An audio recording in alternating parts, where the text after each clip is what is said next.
expect a much more standard Tongfu draft. I think they'll be happy to leave Clinks in the pool again. It's something that I think they're quite capable of dealing with, just not with that kind of a lineup there, not with a Darkseid in a 1v1 matchup, and also just not with those other hero picks that they did have. Yeah, I don't think we'll be seeing that Pudge in particular this game. I mentioned last game there was a Dragonite in the pool, and I would not be surprised to see Tongfu pick something like that up, or the Bounty Hunter. Two heroes that give you a lot of that mid-game gank. And we saw Night Stalker eat the ban, and if that's available, another hero that really fits in. Something that could be aggressive, mobile, benefit more from farm, and really get the push and the ganks going. Bounty Hunter was actually banned last game, I think. It was the fifth ban for Mythtrust. Okay, yeah, I wasn't 100% sure. That felt right. I mean, I remember Mythtrust with their fourth and fifth bans. I think it was like DK Bounty Hunter, just some really clever bans. Heroes that Tongfu like to use. And we will see what they want to ban this game. I like what Tongfu have done right off the bat, banning out the Windrunner. That's a hero Mythtrust will want to use, and we'll see what else they want to do. Last game was Tongfu who had the Earthshaker. That's a hero which will almost definitely get picked up by one of the two teams if it's not banned. And Mythtrust just banning out the dual jungles. And this is something, I mean, I'm sure Tongfu are quite capable of using. Awoke, back when he was playing with Tai Lu, was known for playing those jungle heroes. So banning those out, not a big surprise. And there's the Lycan ban, which is pretty expected. Yeah, 3 junglers, 3 pushing heroes, and of course that Windrunner are getting banned out so far. All very common bans, no surprises here. Mythtrust has definitely done the research because, like you said, Tongfu can and has run those junglers very effectively. And if you give away a Chen or Enchantress to a team like Tongfu, you're going to lose those early towers. And we've seen what Tongfu can do when they get them. That game, Mythtrust held on to their towers for ages, especially against a team like Tongfu. Now, their lineup was not designed to push particularly, but the team loves to do it. So here, I mean, we've talked a lot about, how will Tongfu pick differently. I'm curious to see who Mythtrust values as that first pick. Last game, they had an Invoker, but they got it at a 4th pick, and I doubt we're going to see that again. Prophet is still in the pool. Yeah. Will Tongfu give that one away? Because I think Myth might be... I mean, I think they've run the Prophet before. I don't know how commonly they do it. They do, but I don't think it's something that's sort of like one of their comfort heroes, but I'm sure they will snap it up if it's left, simply because it's something that they don't want to give too much to Tongfu. Tongfu may even want to ban it out here, but I mean, the main problem for me last game, with the bans and picks, it's always a bit of give and take. You give the opponent something, you get something in return. Last game, it was just Mythtrust. They had their Windrunner, they had their Invoker, they had their Clinks. I mean, Clinks being picked up third, you can't really prevent, but they got Windrunner, as well as Invoker, and even Leshrac as a support. I mean, Leshrac didn't have a massive impact on the game, but just all those heroes piling up that Mythtrust got. I mean, the Invoker 4th pick was something that shouldn't really have happened, I feel, and it was just ultimately too much. And we'll see what Tongfu want to do here with this last ban. If they want to ban out the Prophet, I think they may want to just leave it in there, leave this pool kind of wide open as Queen of Pain being banned up by Mythtrust. Maybe even ban out something like an Earthshaker here, just really make Mythtrust think about what to go.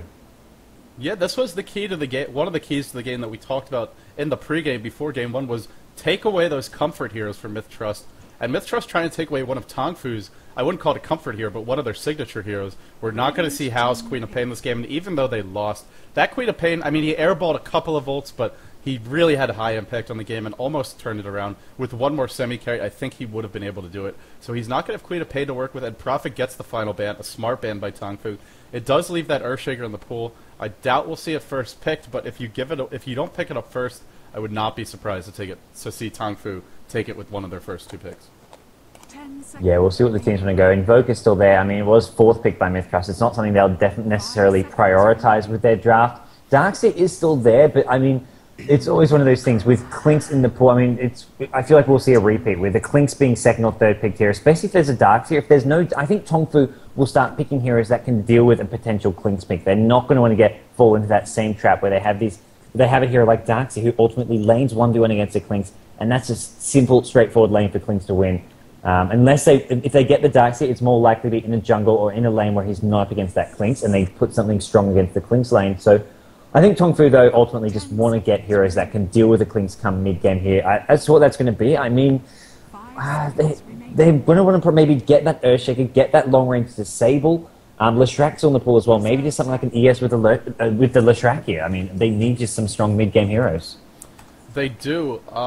We've been talking a lot about the Clinks here, and hey, it worked really well last game, but another hero that Mythtrust, I think, plays even more frequently is that Morphling. he is still available. Darkseer is the pick, and that is one way to try to deal with the Morphling. Oh, and I like this pick a lot. Beastmaster. That's a hero that did not... I think he was banned in the second stage of bans last game, so he was not available later on. This gives them even more anti-push and a crucial disable, as well as a strong mid-game presence with the Hawk, and a DPS boost for the whole team. I really, really, really like this pick. No, so do I. And I think Mythtrust, I mean, they may go for the Clinks here, but it's one of those things where with Beastmaster being picked up, you've got the lockdown, and it's so that you don't even without them having picked the Clinks, Beastmaster is going to be strong regardless. He fits into most lineups. He is very versatile, and Tongfu can even transition into going something like the Beastmaster Vengeful Spirit with a DK if they want to go for that strong aura strat, the strong push. That could be a really powerful mid-game push. I mean, we've seen them do it before with the Beastmaster VS auras, and it will be definitely something that Mythtrust have to be wary of, as DK is a very popular hero for Tongfu. Hao does love to play that hero. Mythtrust now need to just pick up some supports, I feel. The ES Leshrac both still in the pool, and that could be a duo that Mythtrust could snap up themselves here. I do feel Earthshaker against both Beastmaster and Darkseer is fairly useful. Yeah, one thing about Tongfu's lineup is these two heroes don't have the best lane control. They can get levels. As far as melee heroes go, they're pretty strong. But they generally both require a solo lane. We might see a jungle Darkseer this game. It's certainly possible. One other hero that's in the pool, I wouldn't be shocked to see him, is that Enigma. Oh, and it's going to be the Morphling. So, hey, Mythtrust already two of what they normally like to run, which is those three sort of semi-carry type heroes. They do have Leshrac, who could be in that semi-carry role. They generally play him as a hard support. One other hero that is available, I would not be surprised at all to see Tongfu pick up, is that Shadow Demon. Such a great way to deal with the Morphling. You also have a Darkseer to work with, and that means you can have up to 3 Morphlings of your own, matching him even if he's a Mantis Star. Yeah, well, with the Invoker Leshrac combo, I'm sure I have a feeling we're going to be seeing a stunner being picked up with one of these last 2 picks, whether it's the Ogre Magi, the Earthshaker, something that they can use to just set up the chain stun and then have a Sunstrike coming in. They'll put that Tri Lane with a Morphling, and with the Tri Lane plus a Sunstrike, that's going to be easy kills on anyone that they do get the initiation on with the first stun. Could be an Ogre Magi again, could be the Earthshaker, could be a Stank, and there's plenty of options for them there, and they will need some kind of side lane solo though, but Tongfu now, this 3rd pick, and I mean, I have to agree, they haven't got that strong laning heroes, and against these, I mean, look at these Mythtrust heroes, those heroes, all range heroes, all with some strong laning abilities. I mean, you've got Cold Snap on Invoker, Leshrac, if he's played as a solo, or I mean, he can go solo 1v1 against something like Beastmaster and just absolutely dominate the lane. And Tongfu go with another melee hero. It's going to be the Anti-Mage. I don't know if I necessarily agree with this pick. I don't know what your thoughts on this one are. Well, I understand why they're picking the Anti-Mage. They want to have, I mean, after last game, it's clear Tongfu wants to have some late game insurance, but Mythtrust have 3 heroes that are great in the laning stage. Tongfu has 0. I mean, all 3 of these melee heroes are decent. They're not awful, but they're not great, and all of Mythtrust are. Mythtrust have a lot of flexibility with their lanes. Leshrac can be played as a solo farmer, he can be played as a support, he can roam, he can pull if he needs to, or he can be the farmer in a lane. Invoker kind of limited, but Morphling is flexible. You could do an offensive tri-lane, you can do a dual lane mid. The lanes are not super flexible, but if they pick into something like, let's say, an Enigma right now, think about how many options they have for their lanes, and then they'll have room for all of these heroes to get farm, and the Enigma doing it in the jungle, plus giving them some push. So whether they pick the Enigma or not, I love the way Mythtrust has started their draft. Tongfu, you know they have to get 2 supports, and they have to be ranged, right? I mean, I can't see them getting another melee hero. They could put the Darkseer in jungle. I mean, I think it's DK who've run the jungle Darkseer a couple of times, where they go for a fast bottle, and then once Darkseer hits level 3, 4, he actually comes and ganks that safe lane, where there'll be something like an AM plus a range support, like a Crystal Main, well, no Crystal Main being option, maybe like a Veno Anti-Mage, some kind of support hero with the Anti-Mage. Darkseer will come with a Surge, with an Iron Shell, and you can normally get a pretty easy kill. Teams do not expect the Darkseer to actually be ganking them, so that's always a possibility if they want to have something like a Beastmaster at the middle lane, or even as that bottom lane solo, and just use the Axes and the Quillbeasts to sack those Ancients to farm up late. I mean, they can. We've seen a lot of the European teams love having the Beastmaster in that off lane, especially on the Dire side, because of the Ancient stack being there. That's a possibility for Tongfu. I'm not sure what they're thinking with this Darkseer, and I feel with all these melee heroes, it may be better off in the jungle. Mythtrust, on the other hand, I like the fact they're being denied of this Earthshaker by Tongfu. That's a hero with the Leshrac and with that stun combo. It would be a lot more powerful than an Ogre Magi to set up that sort of tri-lane initiation. Yeah, I like the Earthshaker ban a lot. One other hero that's in the pool is a Panda. We haven't seen Panda at all. Very mysteriously, he wasn't banned or picked in the last game. I mean, frankly, I think he would have been a better pick than the Pudge there.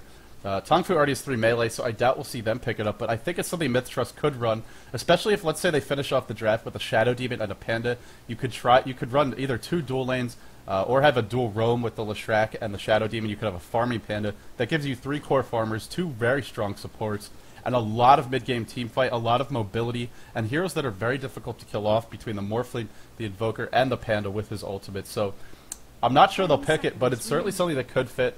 Tidehunter is available as well. I expect to see at least one teamfight hero initiator type for Myth Trust. They are a bit lacking in that department. If it's not a Tidehunter or a Panda, maybe it would be something like a Sand King. But yeah, you're completely right. I love the ban on the Earthshaker, and it was a necessary ban too. As you don't want to give Myth Trust such a strong defensive hero, and they always love to run it with that Morphling. Just makes him so hard to kill off. Yeah, no, I agree. Morphling is not going to be that easy to take down, and with this Night Stalker being banned, I think it's smart. And Shadow Demon's actually going to be picked up by Myth Trust, so that's a hero that can really cause a lot of problems to Anti-Mage. I mean, you've got the Disrupt, and you make those illusions, and he just drains his own mana, and if you drop on a Purge him as well, slow him. If his Blink's on cooldown, he is going to be absolutely in all kinds of trouble, all kinds of pain, and I like this pickup from Myth Trust. That can be that other support hero, and that can set up a Leshrac stun as well as a Sunstrike. There's got great synergy as well as countering a lot of these Tong Fu heroes. Yeah, I really like the Shadow Demon pick, and honestly, the Night Stalker ban, I mean, I understand why they did it, because giving them another strong mid-game ganker, as well as that mobility, a hero who can really dominate when Anti-Mage is trying to farm up, and prevent him from getting that farm, it makes sense. But it did leave Shadow Demon in the pool, and another smart ban here and that allowed that smart pickup of the Shadow Demon. It's going to be Avenge. They're going for the Aura strat. If you look at Tong Fu, they're very lacking in terms of lockdown. All they really have are the Roar and the Magic Missile, and I'm not sure that's sufficient. Maybe we'll see something like, I mean, who do you go from here? A Tidehunter that gives you 4 melee heroes. I feel like Enigma, maybe. We're seeing I'd go for some. Go ahead. I'd go for something like an Enigma. I mean, just have something that you can actually lock. I mean, the Black Hole, the Malefice can actually help out a lot. I mean, you can run either the Darkseer or the Enigma in jungle. It is still in the pool. It's still an option here. I mean, I have to agree, there aren't that many possible heroes here, and they do need some more lockdown. I feel like Tong Fu is getting outpicked. Enigma might be that sort of missing link that really brings them back from the strat, because it would do a couple of things. It gives them more flexibility to no, they're not going to go for it. They opt for an Ancient Apparition. It will be some anti-push. I think we just saw Tong Fu get outpicked. I'm not going to say that they're not going to win, because Tong Fu is a fantastic team, but Myth Trust, they seem stronger in the laning phase. They have more mid-game potential with sort of, their overall team fight, their ganking ability, the survivability of their lineup. And if it goes late enough, they can stand toe-to-toe with an anti-mage because they have the Invoker, the Leshrac, the Morphling, and crucially, as far as late-game supports versus an anti-mage go, none are better than that Shadow Demon with his Disruption, as well as the Demonic Purge. That being said, Tong Fu have a very strong ganking lineup, some decent team fight of their own, and an anti-mage will be benefiting from auras. So it's not as though all hope is lost, but I want to say Myth Trust has the more stable, more versatile lineup, and more margin for error. Oh yeah, I definitely agree. I'm much happy. I'd be much happier in Myth Trust shoes right now with their hero picks here. We are going to see R5 heading towards the top lane. He has got some early Sentry Wards. We'll see how he wants to use those. The Observer Wards are on the Shadow Demon, and they're heading up top lane. Anti-Mage's gone for the early Poor Man's Shield. He's been pulled some tangos just to make sure he can, in fact, get that.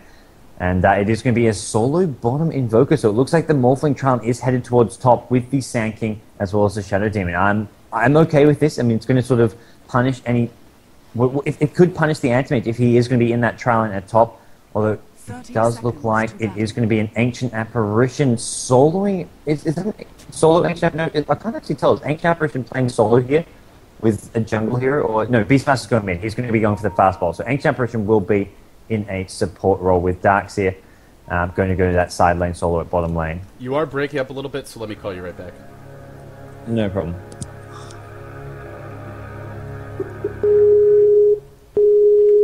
The battle begins. Okay, looks like we are back. Disruption to start here, and I believe that was the anti-mage, so he will be just fine.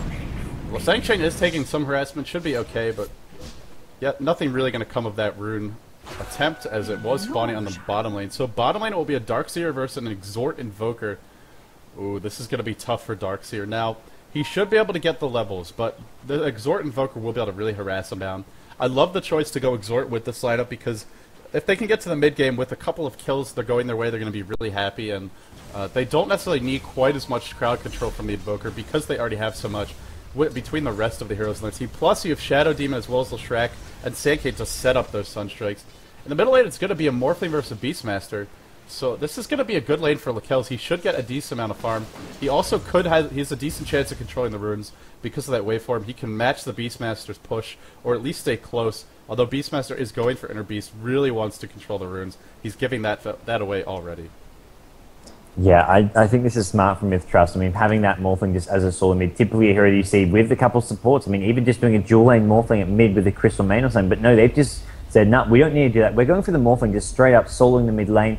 I think possibly he could have gone for level 1 Morph and got a few more points in agility just to help him last at level 1. But I think that's just a minor thing he could have done. Ultimately, the laning set from Mythtrust is going to be really strong, and they're going to be able to prevent this anti-mage from getting too much farm at this top lane. The key thing is, though, for the Tongfu side, is going to be this creep pull. Tongfu going for an early pull here, as well as Ancient Apparition actually trying. Ancient Apparition has already pulled that tiny camp, and with that, he can just deny off XP, and that's going to really hurt this Radiant team Mythtrust, who are doing a trial. If they can, if Tongfu can deny as much XP as possible using these creep pulls, he can always pull that big camp over to that small camp and make sure those creeps of his do get denied. They're going to get under-leveled. They're not going to be able to get much farm. And if they can't find kills, then this tri-lane for Mythtrust could become a bit ineffective. Yeah, this is a really powerful tri-lane, but like you said, they need levels. They want at least 1 point in the Soul Catcher. They want to get the Burrow Strike leveled up for that initiation, as well as the damage. And Leshrac, he needs to at least get a single point in Edict. So for all these heroes, they have to at least hit level 2. And for now, I'm not sure they're going to get that level 2 anytime soon. Just because it is an offensive tri-lane. So we'll have to see, but the thing is, I think they could maybe leave 2 heroes up here, probably the Shadow Demon, as well as the Leshrac, something like that, and then send maybe the Sand King doing a bit of roaming towards the middle lane. Even if he doesn't get a kill on the Beastmaster, he could harass him back, help control the runes. But yeah, the pull is going to be sort of the key point here, and for now, it's a double pull. If Tongfu can actually get this working properly, they're going to have a big advantage. And that's going to help compensate for the fact that they're giving away farm to an Invoker and a Morphling. Yeah, it's worked out probably as well as it could. Two of the creeps got pulled over to the small camp. 2 of them are going to get pulled to these Alpha Wolves. I think most of it will get all denied. I mean, the problem is going to be their tower will get chipped away, but Anthony with the Poor Man's Shield, he can tank the creeps a bit under the tower. He doesn't mind having to go out in front. I mean, he won't take too much damage and has got a few tangos, not to mention those support heroes who can help pull on some additional tangos. But the main issue is going to be, do not get disrupted. If that leads into a Split Earth and a Burrow Strike, it could be a very quick and early death. Morphling at mid, waving in, doing a lot of harassment with this Beastmaster. Beastmaster okay, just to trade blows a bit, making sure he can get those last 16 because his bottle is going to be couriered out now, and he's going to have that up. And he's going for an Inner Beast build, so we're not going to be seeing the Call of the Wild this game. It is going to be getting out that aura as quickly as possible, maybe just trying to take down some fast towers. Yeah, I don't think it's only about the towers, although that is certainly one of the primary reasons you get that Inner Beast. It's also to help control the runes, and we saw how aggressive Morphling was. You just talked about it. Waveforming onto the Beastmaster, also pushing the wave out. And Morphling for a carry, this is why he's such a powerful carry, is because of this laning phase. He has a very good nuke, very strong at pushing the lane, also harassing. And so Beastmaster, he may just need that Inner Beast to have any chance of controlling the runes. That being said, Morphling has more mobility, so if it comes down to a pure race, I believe it is the Morphling who will be getting the runes. Now, if you go for the Call of the Wild, you can do cute things like leaving your boar there to deny the rune, or send your boar one way to deny the rune and send your hero the other. But without that, with the Inner Beast build, it's going to be sort of a toss-up, I want to say, and we'll have to see. So ultimately, if they can get some towers down in the mid-game, that could be helpful. Also, will the Venge go for a quick Vengeance Aura? We almost always see Wave of Terror. But as a part of a larger strategy, it might work out with the Inner Beast as well as that Vengeance Aura to combo with it. I think the last time I saw Tongfu do this, they went for a very mixed build. I think VS went for like a 3 in stun, 2 in Wave of Terror, and then started maxing out the Vengeance. It wasn't in that order, but at one point in the game it was 3 in stun, 2 in Wave of Terror, and like 3 in Aura. It was just a bit all over the place. Important to note is what Dark said. He is completely creep skipping bottom lane, and this is how you deal with an Exort Invoker who has the Exort, who also may have a Cold Snap coming into play. Moo is going to hit a Sunstrike, gets disrupted. It's going to be Burrow Strike as well. Waveform in for the Morphling. Will Moo go down? This would be a great start for Myth, and they get that great start. Yeah. Wow, that is the power of the Exort Invoker. Woo! That was a big kill. It really was. I mean, and getting an early kill. I mean, he's got his bottle up. He wanted to start controlling some of those runes, getting putting some pressure onto this Morphling, spamming some axes. But yeah, just getting that kill there, and that's going to give Morphling some room to farm. Morphling now getting his bottle a bit later, but he is going to be in a pretty good position here. Darkseer at bottom continuing to creep skip, and I mean, as a result, Invoker cannot really pressure him. He has got the level 1 in Quasar. He can get up that cold snap, but ultimately Darkseer is just going to be free farming these creep waves. This is a brilliant decision by the Darkseer. Normally, you won't see an enemy, a Darkseer, actually on the top lane. Anti-Mage in a lot of trouble here. It looks like he should be able to get away, but taking a lot of damage. I believe that Sunstrike actually hit a creep as well as the Anti-Mage, so it didn't do full damage to him.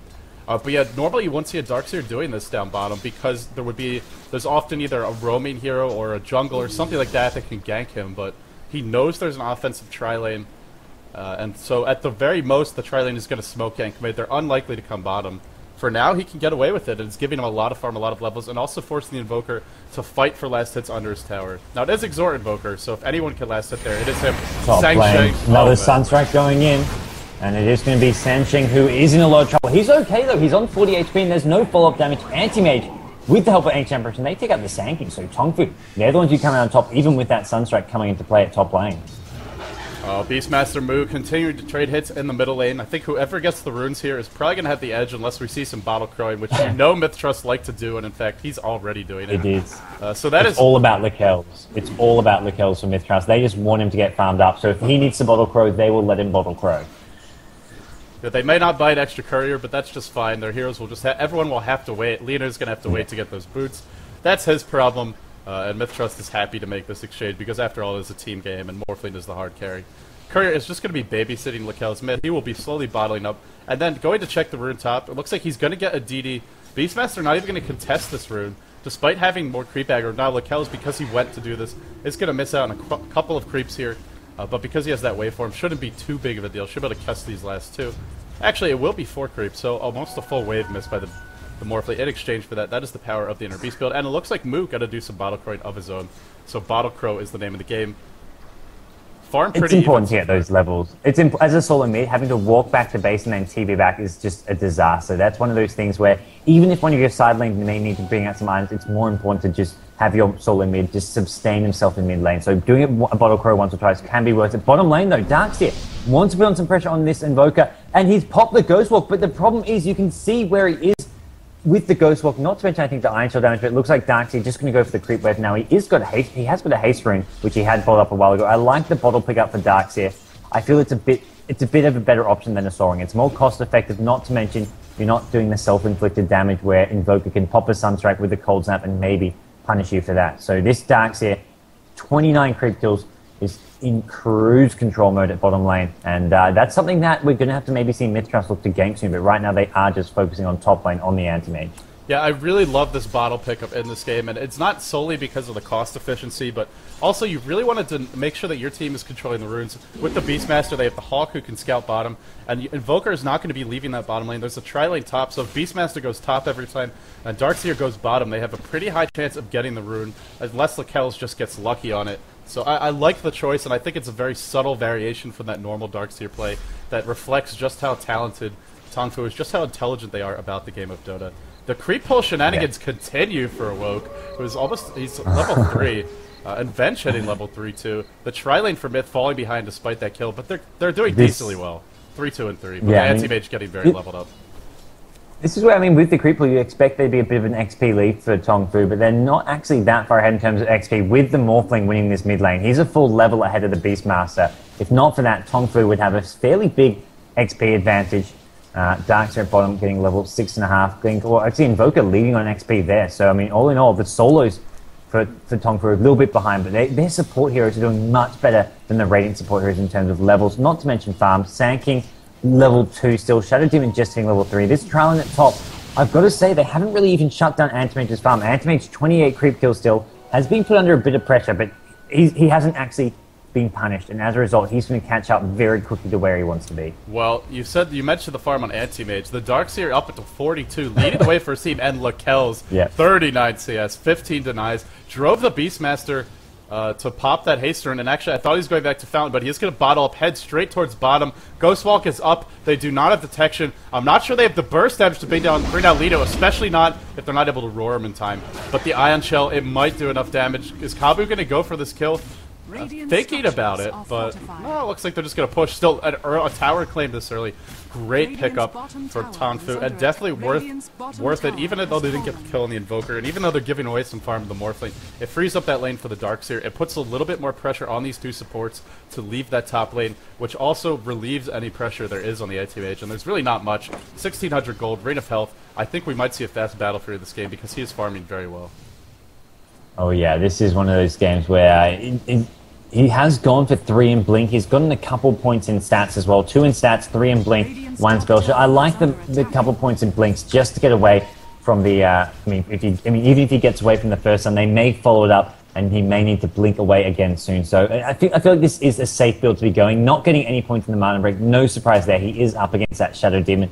I imagine we may see a point in there around level 10, 11, 12. Sunstrike is going to go. You know, I heard a Sunstrike. Did not actually see a Sunstrike. No. I'm hearing things. I think you're hearing things, and I have been having that problem recently as well. I wonder if there's some sound bugs in game. But gonna be a fight here over the DD rune, and Lakel's actually went for it. There is a roar, but they're not gonna go for it. He does have that strength more. I think they might have been able to bring him down though with that, you know, that inner Beastar, as well as the roar and the magic missile and the ancient apparition. Oh, on the bottom lane though, Sunstrike coming in is actually not gonna hit. Kabu is level 7.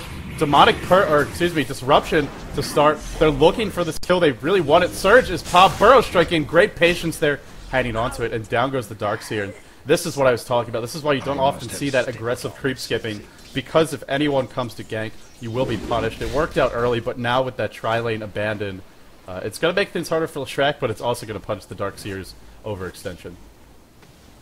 Yeah, no, that's one of those things is Darkseer. He's putting on a lot of pressure at this bottom lane. He's forcing heroes to come gank him in. As a solo bomb here, he's got plenty of farm. A gank like that is just providing space for Animates to farm, so he's going to be okay with a pick-off every now and then like that. He doesn't want to start feeding away kills left, right, and center, especially because of the amount of farm and levels he has been getting. But any room Antimage gets is going to be what Tongfu want to do. It's all about the Antimages. They are up against some Morphling here. Morphling is farming pretty well. Morphling actually going for some treads as well as bringing back out his bottle here. He's still bottle crowing, so definitely. This is all, they really want Lakels to have a fairly safe time at this mid lane, just having him constantly bottle crow, not just a couple times, but even now, still 10 minutes in the game, and he's going to be looking pretty well farmed here as top lane, Tongfu trying to position themselves with their tri-lane to maybe try get a kill on this Leshrac. Leshrac, one of those heroes with no farm at the moment. Well, not much farm. 25 CS does need to sort of start tanking out. Yeah, this is a big investment for the Morphling, and especially actually looks like Kabu, that Sunstrike again. Burrow Strike was already used. Oh, he's trapped in by the Disruption Illusion. What a play. That might be well done worthy. But back to your point about the Bottle Crow. It is a huge investment, guys. Don't underestimate it. It means all these support heroes who want to get wards out to themselves, smokes, whatever it might be, they can't use that courier. And the traditional Bottle Crowing, if you haven't seen it, it started with the Philippines where teams would go for not just one courier, but 2 or even 3, and both of the solos and sometimes even one of the farming heroes would be constantly ferrying a bottle themselves. But this is only a single bottle, so it's being shared and he's still monopolizing it. He's finally going to let the team get a few times. But again, it is a team decision. It's not like we're calling Lakel's the selfish player. It's a strategy by them. It's an investment in him, and hopefully for them it will pay off.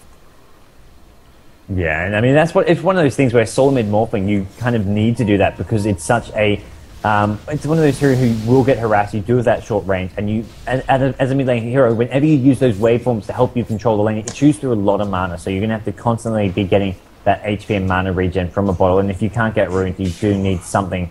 Otherwise, if you wanted a safe lane to farm, you should have gone to a safe lane. Bottom lane, Beastmaster actually eats a lot of damage. The Deathling Blast with a Chaos Meteor. So once again, Invoker going for the early game Sunstrike, he's transitioned into this AoE build. And this is something that not many players actually do. Normally when the Invokers go for the Exalt build, they transition into the Forward Spirits. But here, Invoker going for these big AoE spells.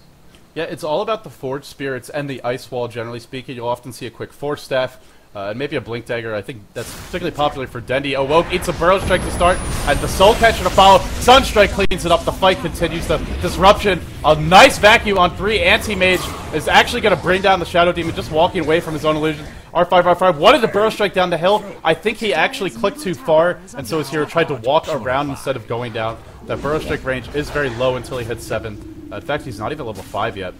So that's unfortunate. Either that or it was on cooldown. Either way, a nice turnaround, good counter gank, and this is where Tong Fu excels on that counter gank in these, 2 to 3 hero engagements. If they bring 1 extra to the fight, or if they just, catch Smith diving too far, they can turn it around in a hurry.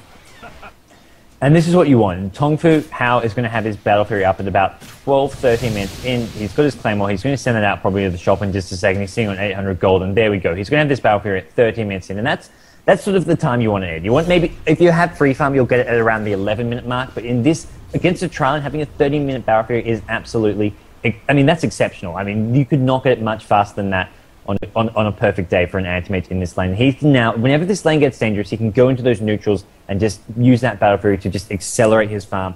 And as a result, I mean, Morphling, he's not farming as well as this Anti-Mage will be doing now at this rate. I mean, sure, Morphling's ahead in CS, but Anti-Mage can start blinking around, being very efficient with his time and farming because of this Battle Fury. To be fair, the Morphling doesn't have to farm that well in order to win this game for Mythtrust, but what he does need to do is start contributing to the team, and that goes along with the Invoker as well. Invoker getting to that point where you expect to see him maybe look to leave his lane, start joining the team. We saw that he's not afraid to use that Deafening Blast as well as Chaos Meteor to set up some kills. It looks like there might be a gank attempt on him, but it is going to be very difficult to dive him at this tier 2.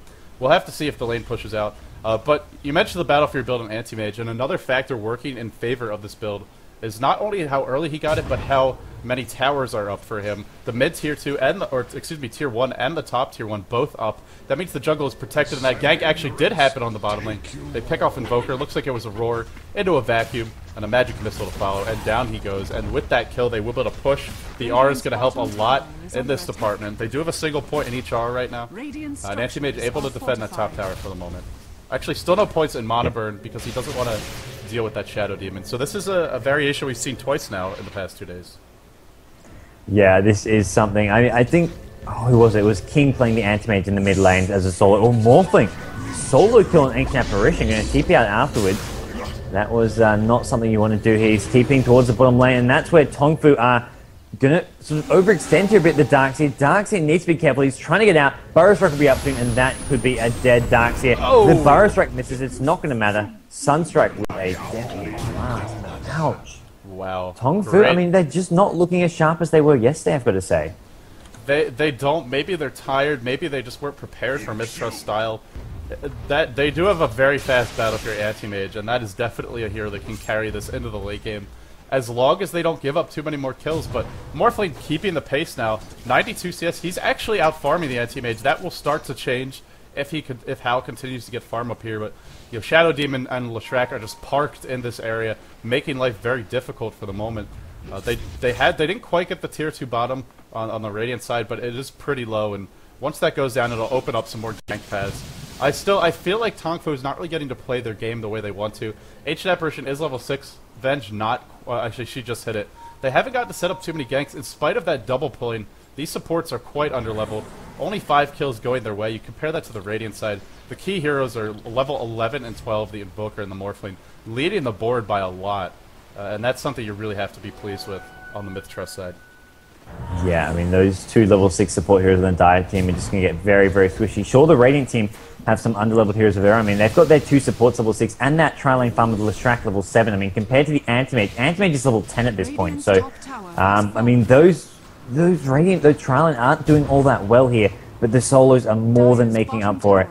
As Anti-Mage is going to sort of wander off into this jungle maybe in a second now, as this top lane isn't finding too much farm there. He could even go bottom, as bottom lane is going to have the Invoker trying to get up an Orchid level. That Orchid is going to help out, shut down this Anti-Mage come mid-game, as Ancient Apparition ultimate going to fly bottom lane, not going to do all too much. But all in all, I mean, I've got to feel that Mythtrust once again in a strong position here. Sure, they're up against the farm Anti-Mage, but it seems like they're more than prepared to deal with it. They've got some chain disables with the Sand King, the Leshrac. They're preventing him from going for a Mana Break build because of their Shadow Demon.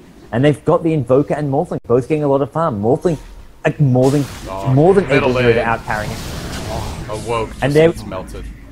And that's Morphling's third kill. He has not been touched. He's sitting on 110 CS, and that's just 17 minutes in. So having a Morphling as your carry here with an Invoker who's building a Silent Sick to help deal with the Anti-Mage, I feel like Myth Trust are in a much better position right now.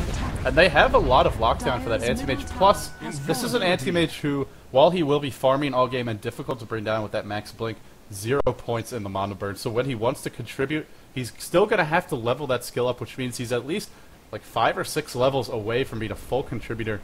And then you have Shadow Demon to deal with them. Anti-Mage nowhere near the items to be able to deal with Myth Trust lockdown, their stuns, their nukes, no BKB, no Manta Style, no Vitality Booster. Is there anything on the Courier? Actually, since he's got this Battle Fury, he hasn't farmed jack squat. Just, oh, looks like that Morphling might be dead. Everything in the kitchen sink thrown his way. And that's the beauty of the Ancient Apparition. I mean, it's one of those things where even mid to late game, he is an alright sort of partial counter Morphling, because you can prevent him from morphing stats when you get the Ancient Apparition ultimate on him. He can no longer gain HP using that stat, the Morph Strength, Morph Agility or Morph Strength. Yeah, that may encourage Morphling to go for a BKB. Looks like Kabu wants to fight here. Kind of an awkward position for him to be in. Great vacuum in. Anti-Mage joining the fight. Looks like a nice Mana Break here. Might do a lot of damage, but unfortunately doesn't have any points in that Mana Break. He does have the Void, though. And it looks like for the moment, he will be continuing the chase. 3 kills going the way of Tong Fu. That is a great fight, and they've got the R's, so this will be a tower going down in short order mid lane. Yeah, that is, I mean, that's a big swing towards Tong Fu's favor. I mean, getting 3 kills there, getting at least 1 tower out of it. They can even back off now. They've got plenty of space to farm. They can go top, they can go bottom, they can go to their own neutrals, and as a result, they're just going to be very efficient with their time. Haste Rune at bottom will probably be picked up by one of these utility heroes. It is going to be Darkseid. Darkseid going for a Vanguard here, so not going straight for the Pipe or a Mech. Not going to see any of those utility items up, which is a bit surprising. I mean, Beastmaster has actually got that Mech up for their team, so they're starting to get some of those items here. But all in all, it's going to be all about this Anti-Mage, who does have Battle Fury Treads now up to 1k gold. Probably going to go towards that Manta Style next. Yeah, again, though, he still doesn't have any points in Mana Break, so he is quite a ways away from being able to contribute. I want to say until he... I expect him to start taking points now. Finally, the first point is claimed. It's only a level 1 Spell Shield. Now, Spell Shield, the way it scales, even a single point is very effective. But nonetheless, he won't be fully realizing his potential for at least 10-15 minutes here. During which time, if you're Myth Trust, you can look to pick some fights. Liquid Sphere almost up on the Morphling, so his item progression, it's not the fast... It's definitely not the fastest Liquid Sphere we've ever seen out of Likells, but it's a reasonably fast one. In fact, he's up to 130 CS. That death definitely slowed him down. Liquid Sphere being flown out now. Myth Trust, they're not smoked up. They were actually spotted by a fantastic lane ward here by the Dire, and this is what Tong Fu love to do. They love their lane wards. They love their aggressive wards in the enemy jungle once they get down those tier 1 towers. And with those wards, they will know it's safe to push bottom lane. They're going to go for it. Tower is low. Definitely Blast as well as Meteor are going to be slowing down this push. The Mech is even popped, and that will be enough to continue the push. Yeah, they're going to trade tier 1 top for this tier 2 bottom. They're going to be pretty happy with that trade, and they're even going to back off now. Maybe even go for Roshan here, at least they already got force Roshan. Myth Trust to come... Oh, sorry, what am I talking about? Yeah, of course, they already got Roshan. They're going to maybe just... Yeah, they can just back off. They got Anti-Mage farming out the jungle of Myth Trust, and as a result, it's just going to be hard for Myth Trust to find space for their carries to farm. Morphling's farming out the enemy jungle, in fact, in Tong Fu's jungle right now, but it's doing so because there's no lanes to farm. It's really limiting Myth Trust. Well, I mean, their map control isn't there. Their spaces, their locations where they can actually farm safely. It's just they're very limited. They're very few, and you can see they're doing some 2-3 man jungling here right by their tower in as safe a position as possible. Yeah, and this is where that Beastmaster really shines. And this is why he's such a cornerstone pick right now for a lot of the Chinese team. Because once you get those early towers done, you have the Hawk to constantly be scouting. You couple that with the wards, with the Vengeful Spirit's Wave of Terror. So much map control for Tong Fu. I think they're actually in a very strong position. Still, Myth Trust has fantastic team fight. It's not as though they're out of it. And in fact, I think they're still... Okay, they are behind in terms of gold by about 2,000. XP very even. But they have the team fight to win a big engagement. They have a lot of nukes, a lot of burst damage. Anti-Mage still not all that tanky, although he does have the Aegis. But yeah, Tong Fu definitely in a more comfortable position. This is where they're used to playing, with those early towers down, those wards up that give them the map control and the vision. Yeah, I feel like even in future games, we're going to be seeing more Beastmaster bans against Kung Fu just because of how well they do in fact use it. Whether they do drop down to the loser brackets after this one or stay and go on to the win bracket finals, just one of those things which they love to use. They have been using it non-stop, but when they use it, they just do so well. And we're going to see them going for a smoke gank here. They've got the Hawk to lead the way and maybe scout some heroes who they can pick off here. Invoker is right above them. Going to reveal them from smoke. It does look like it reveals the Ancient Apparition. Darkseid going to haste himself, and it looks like Invoker in all kinds of trouble. He's going to get a kill on the Anti-Mage. It's just an Aegis, but still, that's a wasted Aegis, although they will get the Invoker kill. Anti-Mage just being so damn squishy to the Cold Snap and the Forward Spirits. I don't know if you caught that, but a Centaur actually came out from the camp, and because the two Forward Spirits were right next to him, it stomped. No. Oh, he's got to be a little chafed by that one, I would say. But he did have the Aegis. They did kill the Invoker. It's not a bad trade. Still, this anti-age, like you said, very, very squishy. And an Exhort Invoker, a secondary source of damage, especially with that Orchid. It's not only about the silence, it is also about that damage amplification. And AM is finally over that 4-digit HP mark. I think he's been there for a couple of minutes, but still not nearly as tanky as you'd like him to be. He is getting decent farm, and actually, does he have something being flown out to him? Looks like he just picked Yasha, so going for that Manta style. No surprises here. Yeah, not at all by that. Not at all surprised by that. It will be Manta style coming up for the Anti-Mage, as he mentioned. And that means maybe go for the Vlads afterwards, just get that nice sort of team fight going on there. Unless he really wants to tank up, could transition to the Heart after the Manta style, but he's just, I mean, whatever he wants to go at this point, needs something just given the survivability. Could even go for a BKB. It is Lakel's. I mean, what is he? I mean, he's not quite as farmed as the Anti-Mage. I mean, as I said, he has got the Yasha, but it's just, I mean, he is not going to be able to compete with this Anti-Mage for a while. Well, an Anti-Mage is caught up. We've reached that point of the game where the Battle Fury kicks in. The fact that he had the Aegis and didn't lose any farm time kicks in. As well as the fact that Morphle's died, and How actually gets silenced up here. Deafening Blast. No Cold Snap, though. Cold Snap was not invoked. Defensive swap away. Benj, nice job by her securing that save. Roar actually onto the Invoker. Will Invoker go down again? Out of position is Linu. Gets vacuumed in. The Necro Book is picked up on Beastmaster. Dust as well. It's only a level 1, but more map control. Lakel's replicating out, and he will get away. Invoker keeps on getting picked off, and every time he dies, it is that much time he's not farming. It is that much time where Anti-Mage is farming. And without the Invoker, they can't take a team fight. They have no initiation right now. Disruption, very short range. Burrow Strike without a Blink Dagger. Not the best. It's just Myth Trust can't get their foot in the door at the moment. Yeah, and I mean, you mentioned he keeps getting picked off, and I think it comes down to largely his build. He's gone straight for the Orchid. He hasn't gone for that 4-staff or for the, I mean, you see the 4-staff often with a Blink Dagger as well. You need those mobility items when you go for the Exalt build, because he hasn't even got a Drum of Endurance. He's got no movement speed without having multiple points in Wex, and as a result, he just gets picked off. I mean, this is not quite the mobile Invoker that you often see. No 4-staff, no Drum of Endurance. Lakel's is actually going to be forced to replicate out How, who has picked up that Manta style.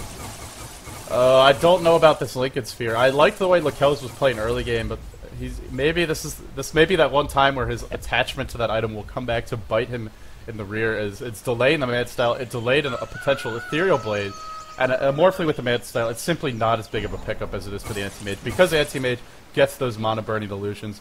The cooldown also is lower on ranged heroes, I believe. Or, excuse me, on melee heroes. So he will be able to use it more frequently. Yep. It's settling into a very passive kind of farm fest here, and it definitely seems to favor the team with the Anti-Mage. Especially the way Invoker keeps on dying. It's not always just about the Anti-Mage here. I mean, it's obviously going to be a great late game carry, but I mean, Anti-Mage is morphing a familiar battle. I mean, I feel like I've seen this carry versus carry matchup about 10 times in the last 50 games or so that I've done with these Asian teams, but it's never actually come down to one carry being better than the other. It always comes down to the utility heroes and the disables around them. I mean, the Beastmaster with a mech as well as the Necrobook coming, the aura provided by the Beastmaster and the Vengeful Spirit can help out add to the overall damage output. Not to mention, I think the key here is going to be this Darkseid. If he can get off a big wall, he has got the pipe up as well for his team. One big vacuum wall could just set up a absolutely devastating team fight for Tong Fu, who they do need to be careful though. Bottom lane, Darkseid almost getting a bit put out there. And while this is happening, Replicate was made of Anti-Mage. He pushed the top lane all the way into the tower. That's going to force Morphling to do a little base defense. He's sending his Replicate over towards bot. TP out from the Leshrac. Very close call for him, actually. Yeah, and you talked about the auras and how they will buff up the Anti-Mage, and I really like the fact that the Venge and the Beastmaster have gotten some farm, have gotten some levels this game.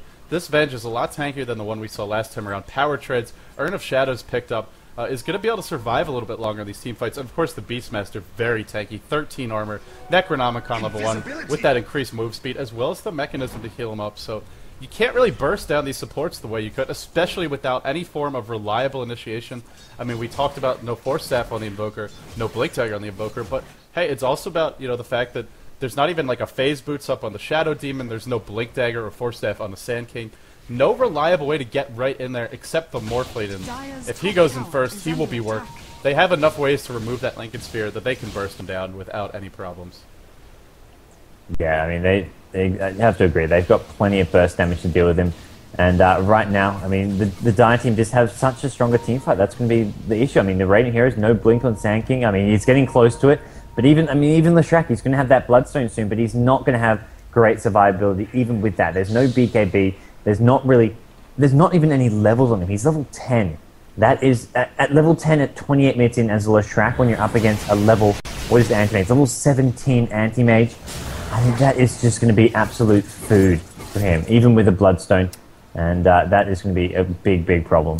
It's not just the Leshrac, right? It's also the Sand King and the Shadow Demon. Look how under-leveled they are. Yeah. Oh, yeah.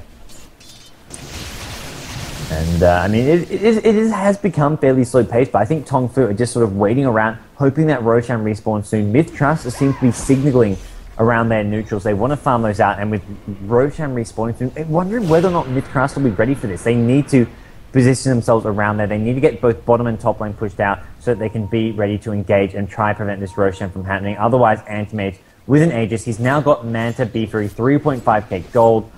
We'll see if he wants to pick up that Reaver now or go for something a bit cheaper. Vlad's could just go for a Butterfly if he wants to go for the pure carry option here. But they're going to actually go for a 5-man push mid. They're not even going to go take the safe option and take out Roshan. This is, I mean, I'm okay with this. They've got the Manta, they're not in too much danger. And look at all these illusions. Just giving them such great pushing potential. An army of illusions doing battle here. It's so hard to walk into this because you have the Roar as well as the Vacuum. I actually think Tongfu was looking to set up for Roshan by getting that tier 2. So to me that was the first step before going for it, as it is about to respawn. They were not able to get the tower, but they did force a glyph, so maybe we'll see them group up again. And hey, when you want to go for Roshan, one of the best ways to get that Roshan is not just to knock down those outer towers and force your opponents to have a harder time just with travel distance and map control and getting there without being spotted, all of those issues. It's also having the Anti-Mage with the Battle Fury, the Beastmaster with the Wild Axes, the A ulti, a lot of ways to push out the lanes here quickly, and it forces Myth to play on the defensive on the back foot.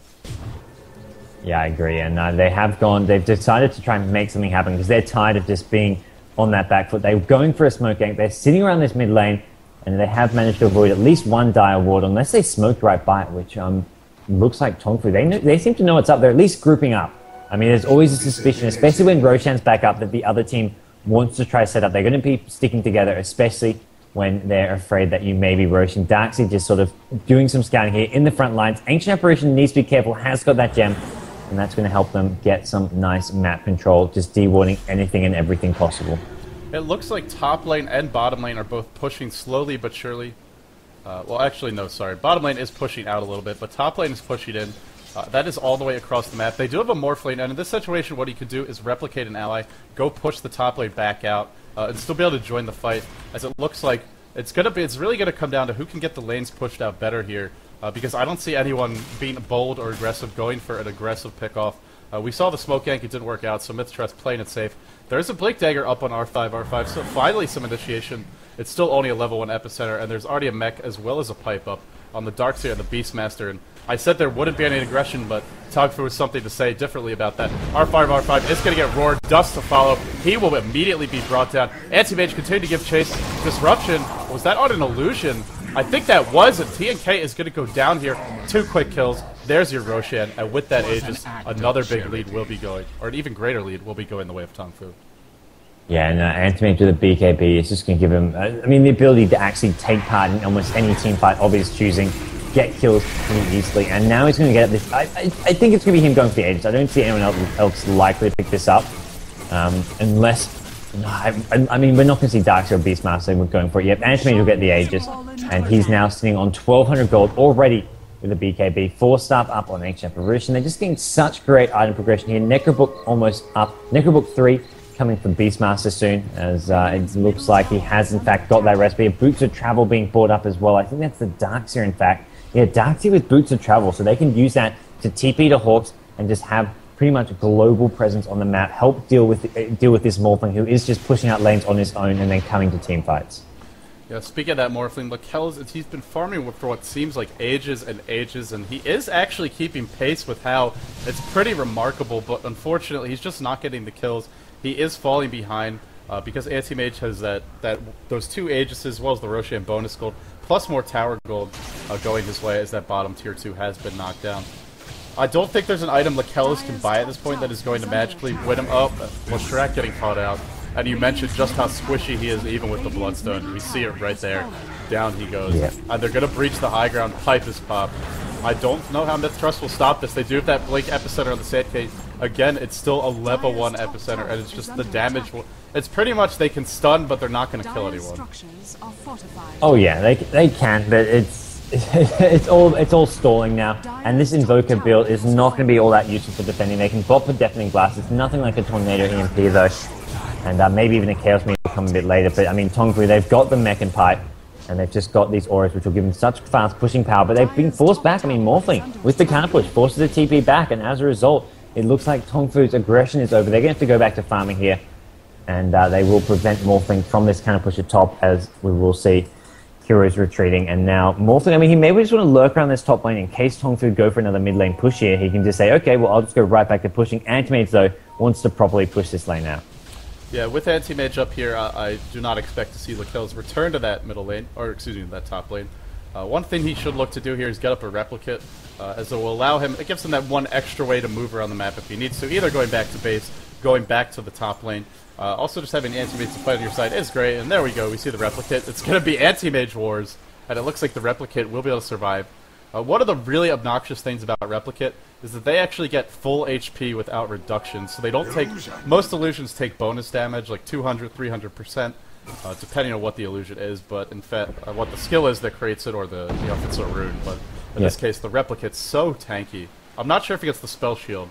Oh, Lakelz in some trouble here. Actually, that he will pour it out. That was a real close call.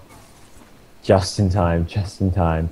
And we're going to see top lane. It is now the last outer tower going to be pressured down by Tongfu. Once they get this, they're going to be able to get that map control going even further. They've got the gem up, and you can see the Radiant team very limited with their vision. They've got a few wards around that middle lane, but that's about it. And as soon as that Ancient Apparition comes across them, we'll see them being dewarded very promptly. How's going in? They're just trying to scout out some heroes here, looking for a pick-off.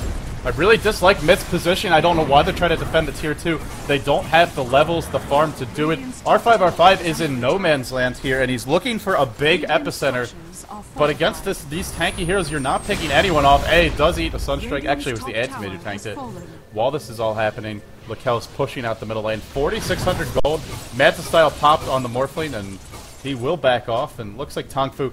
Look at the... immediately, every time they get down a tower, wards being placed aggressively in the area around where that tower went down, giving them that vision. You couple that with the Hawk, the Necro 3, and Myth is playing in the dark.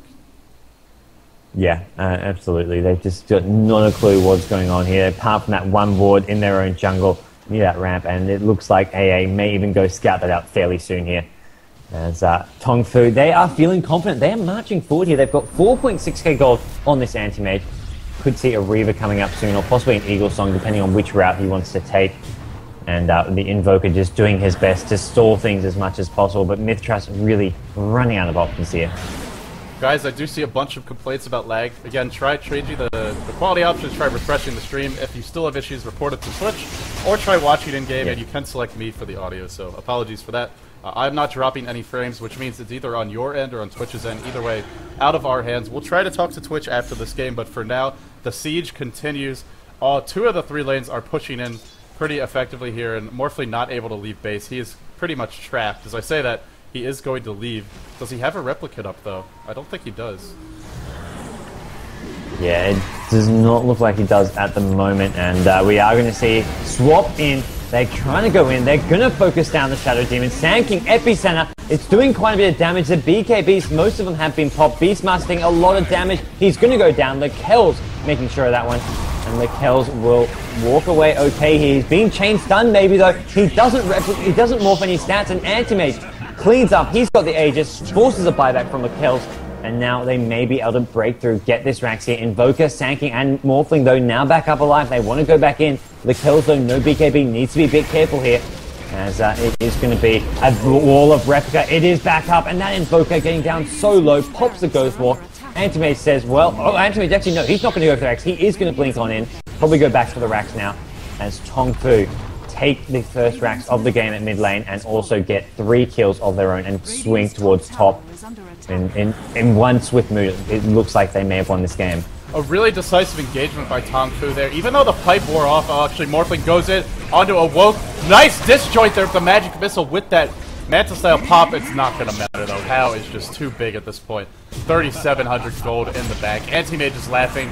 I'm sure Tong Fu has to feel a lot better about this game. They went back to some of their core heroes, some of their stable picks.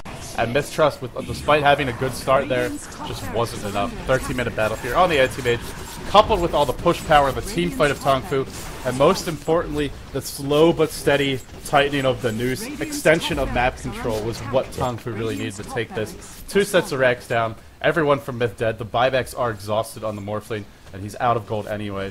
Myth have to feel a little exhausted after this game. They played well, but they just couldn't, it's like they were constantly running around, they just could never quite catch up with Tong Fu. Yeah, I mean, Tong Fu played alright. I still don't feel like this is the Tong Fu of old. I feel like Tong Fu, after losing game 1, were a bit rattled and said, okay, what do? We picked Anti-Mage. And they played it well, they played it smart. But all in all, I feel like this is just not the same flair that I'm used to seeing Tong Fu playing with. Mistrust, they put up a good fight, and early on it looked like they had their own things into this game. But Tong Fu, I mean, they brought it back. Their teamwork, their coordination was there. It was just their drafting and all their strategies in general. I mean, resorting to this kind of a play is not something we've seen them do, I guess, in these serious games. This is what they want to do. This is how important they consider a game like this to be when something such as the International is at stake. Yeah, and of course, you want to be coming from that winner's bracket, not the loser's bracket. And yeah, you're right. There really isn't the same sense of confidence about this team, at least not in these picks, not in the way they played this game. Still, it was a solid, stable performance. But yeah, you're not seeing how diving past towers, popping huge ultimates on the enemy team on Queen of Pain. We saw him farm his way to victory. And, well, he is pretty good at that. He showed it off here. 1-1 is the score of this series. 21-8. Tong Fu takes it. We're about to head into game number 3, guys. I hope you're as excited as Gods and I am.